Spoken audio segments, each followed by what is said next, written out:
guys, we're back here in Zamboanga and it's our 6th vacation day. So, kahapon, anong weekend, Saturday, Sunday, di ba nasa Sulu tayo. Tapos, kaninang umaga lang tayo dumating. And then, pagdating natin, nag-freshen up lang tayo dito sa hotel. Pinayagan nila tayong mag-early check-in kasi meron naman daw available na room. So, ang bait talaga nila dito sa Windsel. So, guys, kung pupunta kayo dito sa Zamboanga, dito na kayo mag-book sa Windsel Hotel. Ang babait ng mga staff. And very considerate sila. And then ngayon, pupunta kami ng Alavar Restaurant. So, itatry natin yung kanilang, of course, the famous Cucaracha with Alavar sauce. Yan, guys. So, please subscribe to my channel nga pala para at least ma-update din kayo kung saan naman ang aking mga susunod na biyahe kasama ang aking favorite daughter na si Pia. Ayan guys, we're here na at Alavar Seafood Restaurant. Dito kami magdi-dinner tonight. Our last night here in Zamboanga. Try natin ang kanilang famous Cucaracha.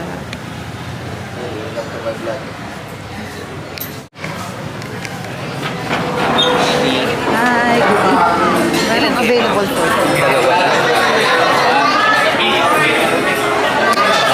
so yan guys, we're here na at Alavar Seafood Restaurant.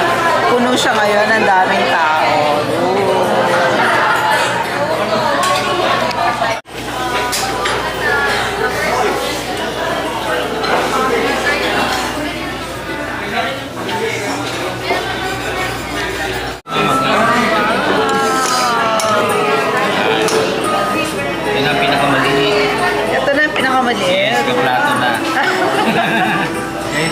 Bigay sa mga special. Ano ba yan? Ito na daw yung pinakamaliit. Ilang grams to? 800 grams. And this is our order. Platter. We're here at Alavar Seafood Restaurant. And we ordered Cucaracha with Alavar sauce. Saan naglagay? And the platter. Yeah, let's taste na. Let's eat na.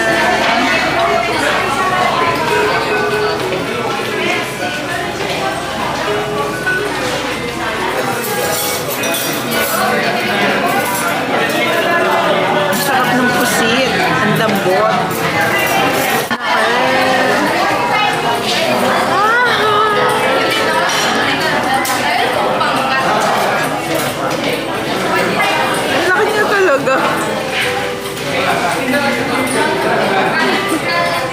Amazing! Karap na ako.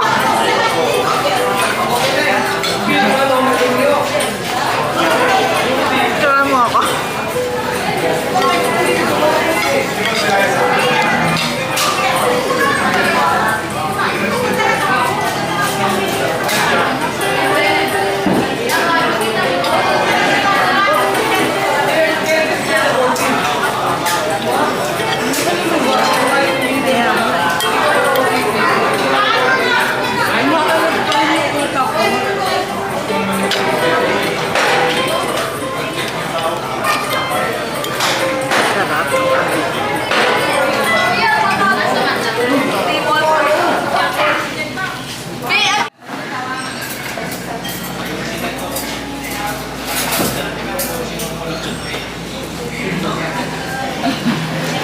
Parang ang dami ng akin. Kawawa naman yung Cucaracha. Ayan guys, we're done here at Alavar Seafood. Grabe, sobrang busog. Ang sarap nung Alavar sauce. Cucaracha with Alavar sauce. Ayan. So it's a new experience. Hello guys, good morning. This is our last day here in Zamboanga. Bali pang 7th day namin sa aming bakasyon. And we will flying back to Manila later this afternoon. So ngayong morning, may mga itineraries pa tayo na nakapila na hindi pa natin napupuntahan dito sa Zamboanga. Like, ang unang-una sa ating itinerary for today's video is pupunta tayo sa Jimmy Sati. Kakain tayo ng sati. Although we tried our first sati dun sa Sulu, which is masarap. So, tingnan natin. Sabi nila is dun daw original na sati. So, try natin ngayon sa Jimmy Sati kung anong pagkakaiba. And then, after Jimmy Sati, we'll be proceeding to Rainbow Mosque. Yan, punta tayo sa Rainbow Mosque. And then, after Rainbow Mosque, punta tayo sa Fort Pilar and yung museo doon. And then, after that, siguro going back to the hotel to check out. And then, habang naghihintay kasi 4:30 pa yung flight natin, punta tayo sa Canelar Barter Trade. Tingnan natin kung may mga mabibili pa tayo na mga konting pampasalubong lang, like yung mga souvenirs kasi mura doon. So yan, see you guys! Ayan guys, we are now approaching yung Jimmy Sati. Dito tayo magbe-breakfast. Actually, katabi niya yung morning sun. Sati. And here is the Jimmy Sati. Ayan yung kanilang chocolate. So, ayan guys. Ito na yung order namin dito sa Jimmy Sati. We ordered, ito yung beef and the liver, chicken liver. So, kainin na natin. So, parang ano lang din siya. Parang sa Sulu lang. Wala bang tissue?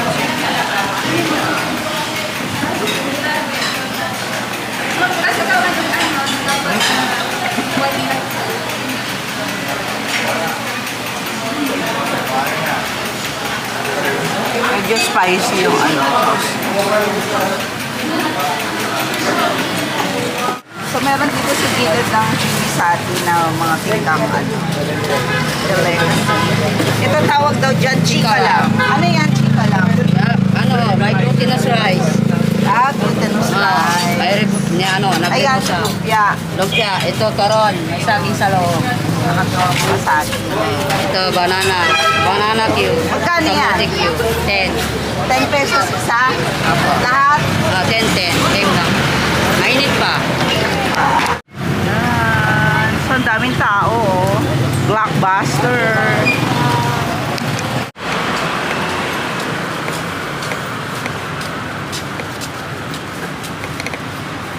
So guys, we're here na at Masjid Rainbow Zamboanga City, or yung known as Rainbow Mosque dito sa Zamboanga.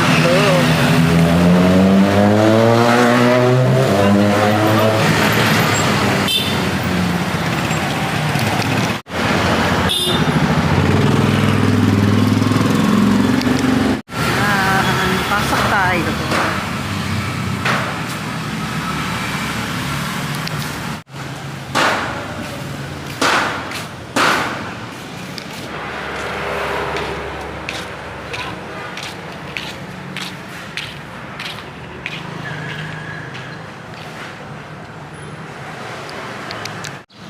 Yan guys, we're here na at Fort Pilar. Tama ba? Fort Pilar.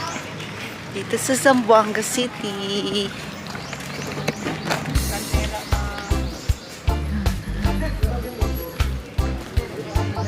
Sa gilid lang din to ng Paseo del Mar. Ang daming ano.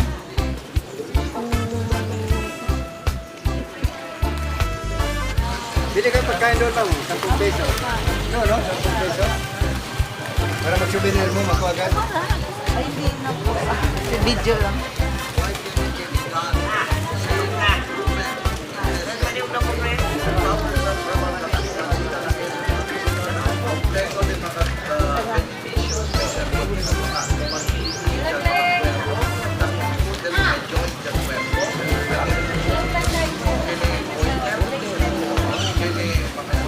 Bili tayo ng pagkain ng kalapati.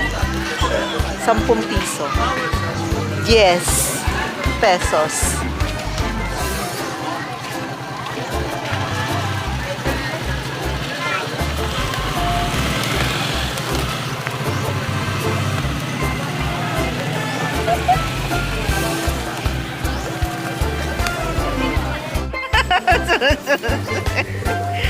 Sunod-sunod. Pasok na tayo dito sa Fort Pilar.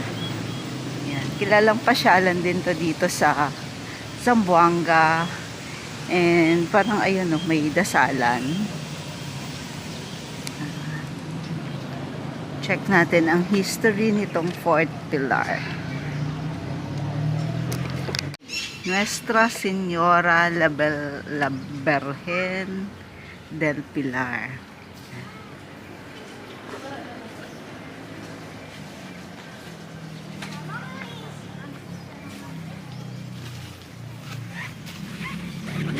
Yan, hello guys. Nandito tayo ngayon sa Candelar Barter Trade. Yan, ito yung famous na barter trade or bilihan ng mga pasalubong dito sa Zamboanga. Ikutin muna natin. Hi. Ikot muna tayo bago tayo bumili. Ayan mga bilihan niya ng mga ano. Yan.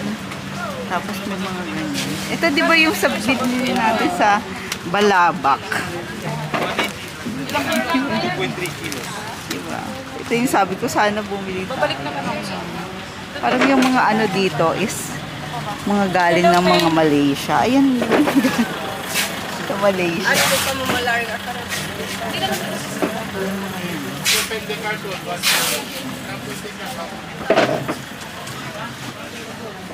Yun yung mga bag. Yung mga malo. Yung katulad ng kay Jen. Gusto ko itong orange. Yan, ma'am. Mga bag, ma'am. Magkano yung ganito? 250 lang, madam. 250. 200 lang. 100.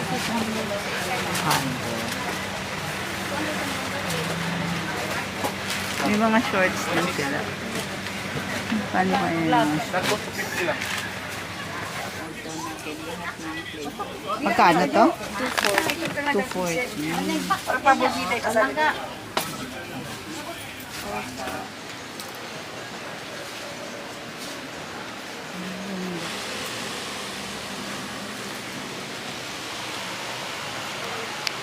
Ayan, so andito kami sa sa Candelar Barter Trade, sa Yutong store. Sa sister ko. Sa sister niya, oh. Yan, nag-check kami ng mga bag. Nakita niya kami kanina doon sa mosque. Yan, dito kayo bumili pag pupunta kayo dito. Yan, may mga tinda sila. Hi guys, we're back at the hotel na ulit and we are about to check out. Nakapag-ayos na rin kami ng mga gamit namin. And 12 o'clock ang check-out time namin dito sa Windsel Hotel, Windsel Suites. Yan, so siguro mag-check-out kami. After check-out, punta muna kami ng SM Mind Pro. Doon na kami magla-lunch and siguro doon na kami mag-iikot-ikot muna para magpalipas oras. And then try namin, hindi ko napuntahan kasi yung Cathedral ng Zamboanga. So magkalapit lang yon, magkatabi lang yung SM Mind Pro and Zamboanga Cathedral. Yan. So habang naghihintay kami ng oras dahil 5:30 pa naman yung flight namin and pumunta kami ng airport siguro mga before 4 o'clock. Yan. So mag-iikot muna kami dun sa SM, doon na kami magla-lunch. And then, ayun. So, i-end ko na yung vlog ko dito sa Zambazul natin na gala, no? So, all in all, we had a great time dahil first time natin dito sa tatlong provinces na ito. Dito sa Zamboanga, Basilan, and sa Sulu. So, ang Zamboanga, masasabi nga natin, this is the Latin city of the Philippines, no? All in all, yung tatlong provinces na pinuntahan natin, mababait ang mga tao, like yung sabi nga nila, di ba, parang pag pupunta ka doon, delikado doon, lalo na daw sa Sulu, tsaka sa Basilan. Siguro, there was a time na delikado talaga yung mga provinces na yon because of the peace and order situations in these provinces. Pero sa ngayon, since napuntahan ko na siya, of course, siguro, pili lang naman yung mga tourist spots talaga din na pinopromote ng mga provinces na ito, no? So, very safe. Sa Basilan, very safe. Sa Isabela, napaka-mabait ng mga tao, napaka-friendly nila. And then, ayun, andun pa din yung visibility ng mga military men to protect, of course, yung ating mga kababayan.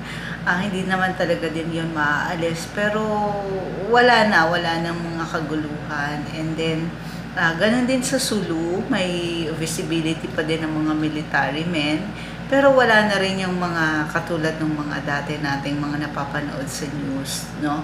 So, guys, maganda tong maganda tong mga provinces na to, especially yung na-enjoy ko talaga yung sa Malamawi Beach, sa Pahali Resort sa Isabela, Basilan. Sobrang ganda talaga ng sand. Parang Station 1 ng Boracay. Ang ganda.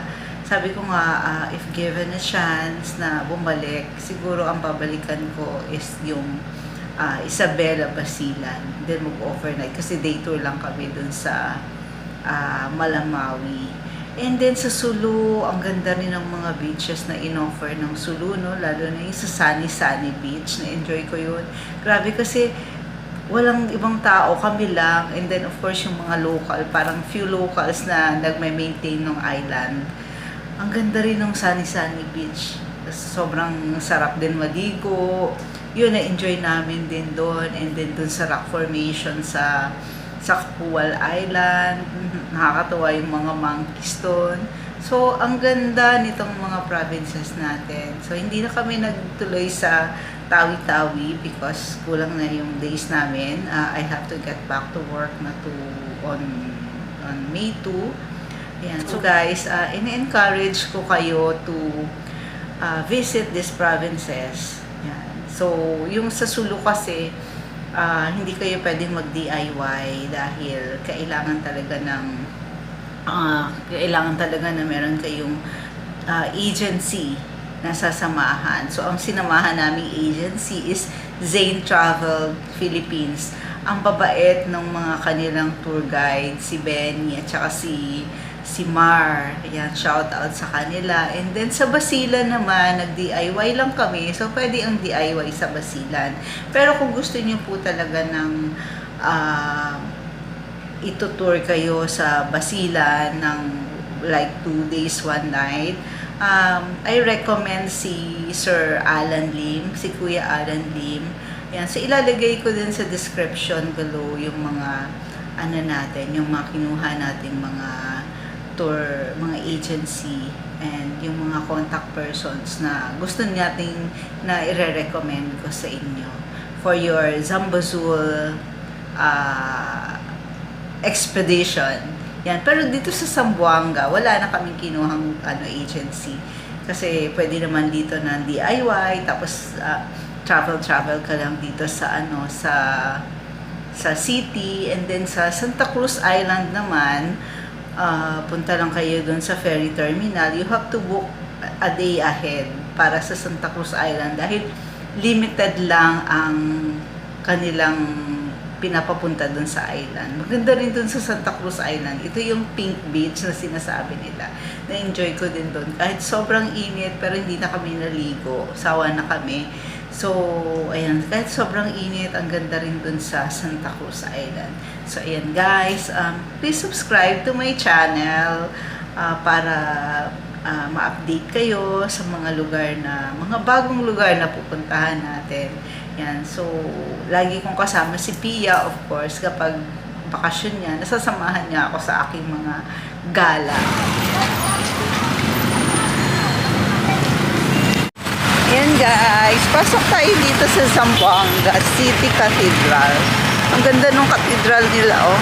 Ang laki.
ayan guys, nandito kami ngayon sa, anong pangalan?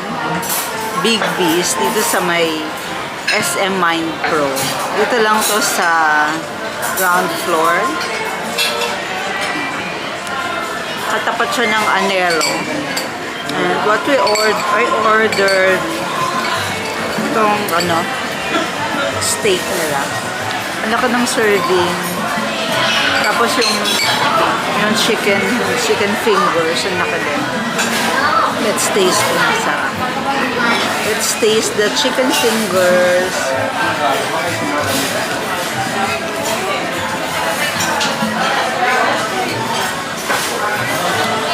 Sarap.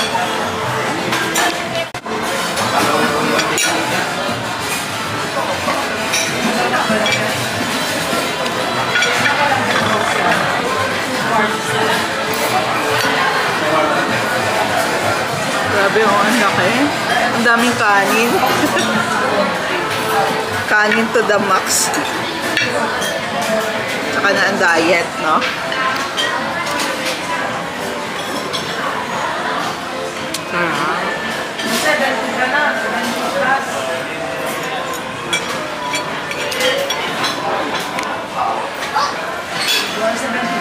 Sarap, guys. Ang lambot. Mura lang to.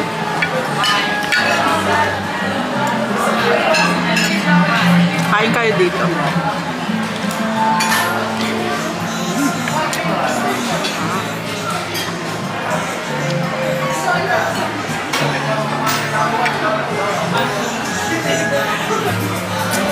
Guys, I recommend this restaurant. Sobrang sarap. Ang sarap ng sauce nila. Tapos ang lambot ng steak. Okay, itong sauce ng chicken fingers. Masarap din. Tawa. Ang dami pa ng servings nila. Sobrang sulit. Mabubusog kayo, kaya kumain kayo dito.